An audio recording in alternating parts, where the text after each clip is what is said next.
How did Grug keep tiny Grug alive? Because in the Stone Age, babies were basically potatoes that screamed and attracted predators. So you are Grug. You just had a baby. Congratulations. That baby is going to try to die every single day for the next 5 years, and it is your full-time job to stop that from happening. No hospitals. No baby formula. No internet forums to ask why tiny Grug will not stop crying. Just you, a cave, and a squirmy little human that cannot even hold its own head up. Good luck. Here is the first problem. Tiny Grug needs to eat, but tiny Grug has no teeth. Grug cannot just hand baby a chunk of mammoth meat and say figure it out. So what did cave mothers do? They chewed the food themselves first, into mush.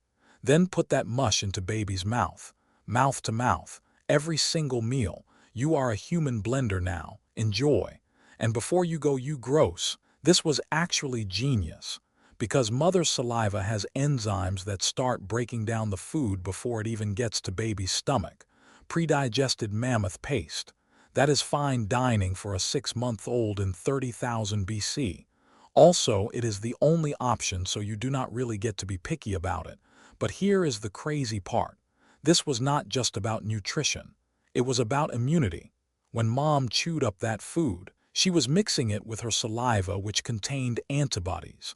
Tiny Grug is basically getting a vaccine with every meal. A gross vaccine. But it worked.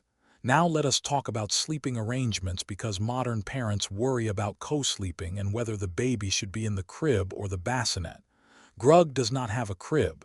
Grug does not even have a bassinet. Grug has dirt and maybe some animal furs if Grug got lucky on the last hunt. So tiny Grug sleeps directly on mom, skin to skin, all night, every night. Why? Warmth. Caves are cold.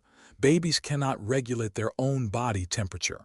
If you put tiny Grug down on the cold ground by himself, tiny Grug becomes a tiny Grugsicle by morning. So mom is now a human heater. She does not get to roll over. She does not get to sleep on her stomach. She is a mattress and a thermostat, and if she moves wrong, baby wakes up and screams and attracts a cave bear. Sleep quality is not great, but it gets better, or worse, depending on how you feel about personal space. Because it was not just mom keeping tiny Grug alive. It was the entire tribe. Every single adult in the group was basically a backup parent. Auntie Grug, Grandma Grug, that guy Grug who is not even related but lives in the same cave system. Everyone shares baby duty. Why? Because Grug might die tomorrow, seriously. One saber-tooth attack, one bad fall, one infected cut. And now tiny Grug is an orphan, so the tribe operated on the assumption that any adult might need to take over at any moment. It was not kindness. It was insurance. Tiny Grug needs at least 3 adults who know how to keep him alive, because statistically one of you is not making it to next winter. This also meant that tiny Grug got passed around like a community project. Oh, you are trying to make a spear. Great. Hold the baby while you do it. Gathering berries. Baby comes too. Babies were everywhere. Strapped to someone's back. Sitting in someone's lap. Just vibing in the corner while the adults tried to invent agriculture. There was no such thing as a babysitter because everyone was always the babysitter. And here is where it gets wild. Breastfeeding did not stop at 1 year or 2 years. Try 4 or 5 years, sometimes longer, because there was no other reliable food source for tiny Grug. You could not just pop to the store for some toddler snacks. It was breast milk or chewed up food mush or good luck little buddy hope you like starving. So mom is nursing for years. Literal years, which also acted as natural birth control, by the way, because frequent breastfeeding delays ovulation. Grug accidentally invented family planning by just trying to keep the first kid alive long enough to have a second one. But let us talk about what happened when things went wrong, because they went wrong a lot. Infant mortality was brutal. Estimates say about 40 to 50% of babies did not make it to age 5, nearly half. So Grug had babies expecting that some of them would not survive. That is a dark reality, but it is true. And the tribe could not afford to stop functioning every time it happened. Grieve, yes. but also move on because there is still food to find and predators to avoid and other tiny grugs who still need someone to chew their dinner. This is why the communal parenting thing was so important. If one baby did not make it, the mother was not left alone in her grief. The tribe absorbed it, shared it, and the other children in the tribe became even more precious because now the survival of the group depended on them even more. Now let's talk about the dangers tiny grug faced on a daily basis. Disease, infection, dehydration, poisoning from eating something they should not have eaten, falling into the fire, wandering off and becoming a snack for a hyena, getting stepped on by a woolly rhinoceros. Tiny Grug is essentially a chaos magnet and the universe is trying to delete him from existence. So Grug developed some strategies. First, never put Tiny Grug down. If Tiny Grug is on you, Tiny Grug cannot wander into danger. Also, you know immediately if something is wrong because Tiny Grug will start screaming directly into your ear. It is an early warning system that runs on pure panic. Second, teach Tiny Grug about danger early. See that plant, poison, see that animal. It will eat you, see that cliff. Do not go near it or you will become a stain. Tiny Grug learned fast because the ones who did not learn did not stay alive long enough to become medium Grug. Third, never ever leave Tiny Grug alone. Not for a minute, because that is how long it takes for a leopard to notice that, hey, there is an unguarded snack just sitting there. Predators loved baby humans. Easy meal, cannot run fast, screams a lot so they are easy to find. Basically a convenience store for carnivores. And here is something wild that archaeologists actually found: bite marks on ancient baby bones from predators, which confirms that yes, this was a real and constant threat. Some tiny grugs did not make it because they became lunch. The bones do not lie. Nature was actively trying to eat your children and you had to be on defense mode 24/7. But Grug was not completely helpless. Fire helped. Predators do not like fire. So keeping a fire going near where Tiny Grug sleeps meant fewer nighttime attacks. Also noise. Humans are loud. We sing. We talk.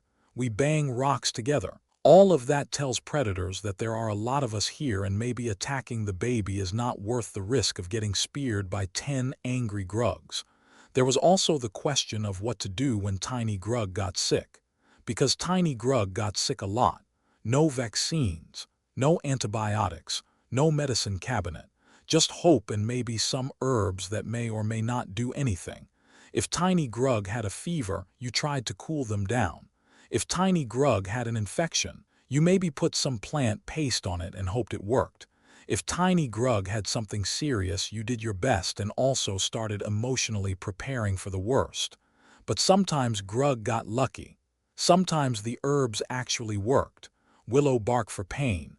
Honey for wounds because it is antibacterial, certain roots for stomach problems. Grug did not know why these things worked.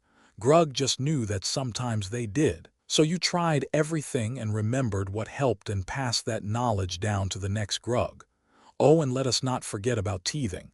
Tiny Grug is getting teeth. This hurts. Tiny Grug is going to scream about it. What do? Give Tiny Grug something to chew on. A piece of leather. A smooth bone, a stick, just anything to gnaw on to relieve the pressure. Also maybe some honey if you have it because honey makes everything better and also keeps Tiny Grug quiet for 5 seconds. And bathing. How did Grug keep Tiny Grug clean? Short answer: Grug did not. Not really. Maybe a wipe down with some water if there was water nearby. Maybe a quick rinse in a stream if it was warm enough. But daily baths, soap, not a thing. Tiny Grug was basically dirty all the time, and honestly that might have helped. Exposure to dirt and germs actually built up Tiny Grug's immune system. The hygiene hypothesis is real. A little dirt never killed anybody. Well, sometimes it did, but not as often as you would think. There is also evidence that Grug made toys for Tiny Grug, little carved animals, smooth stones, dolls made from grass and hide. Because even in the Stone Age, humans understood that Tiny Grug needs enrichment or Tiny Grug will lose his mind and make it everyone else's problem. Keep Tiny Grug entertained and Tiny Grug is less likely to wander off and get eaten. So to recap, how did Grug keep Tiny Grug alive? Chew all his food into mush and spit it into his mouth. Sleep with him directly on your skin so he does not freeze. Let the entire tribe raise him because you might die tomorrow. Breastfeed for years. Never put him down. Teach him that everything is dangerous because it is. Keep fire going. Make noise. Try herbs when he gets sick. Give him a stick to chew when he is teething. Do not worry too much about baths and hope. A lot of hope. It was exhausting. It was constant. It was a group effort. And somehow it worked. Because you are here. Which means your ancestors survived long enough to have kids who survived long enough to have kids who eventually invented things like baby formula and car seats and nurseries. Next time you complain about having to warm up a bottle or change a diaper, just remember, at least you do not have to chew your baby's food into paste and also worry about saber-toothed tigers breaking into the nursery. Grug thanks you for listening. Grug has more stories about how ancient humans survived doing very weird things. Stick around. Learn stuff. Try not to die.